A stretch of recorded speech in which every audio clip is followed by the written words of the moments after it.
This is Bowling Showdown. You're going to have, if you have two players, you each have a cup and a ball. Make sure you set your cup down and you're a good distance away from it. You're going to roll your ball from behind your cup, trying to knock over the other player's cup before they knock over yours.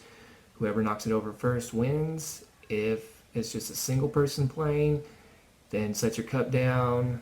Make sure you're a ways back. See how many tries it takes you to knock over your own cup, or how fast you can do it. And then you can challenge your friends over social media to see if they can do it quicker.